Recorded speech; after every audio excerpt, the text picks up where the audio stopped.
Magandang araw, Pilipinas. Ipinagkakatiwala ni Pangulong Ferdinand R. Marcos Jr. ang lahat ng mga hamon at kinabukasan ng bansa sa mahal na Birhen ng Guadalupe. Magkasamang dumalo sa misa si Pangulong Marcos at First Lady Liza Neta Marcos para sa pagbubukas ng Our Lady of Guadalupe Philippine Pilgrimage 2026 sa Manila Cathedral. Pinangunahan ng Pangulo ang Act of Consecration and Entrustment sa misa na pinamunuan ni Manila Archbishop Jose Cardinal Advincula, kung saan hiniling niya ang proteksyon at gabay ng Our Lady of Guadalupe para sa sambayanang Pilipino.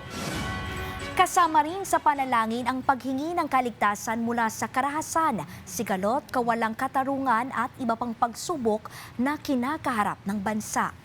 Mananatili sa Manila Cathedral hanggang Hunyo 18 ang replica image ng Our Lady of Guadalupe bago ito maglakbay sa mahigit 40 katedral, dambala at diocese sa buong bansa.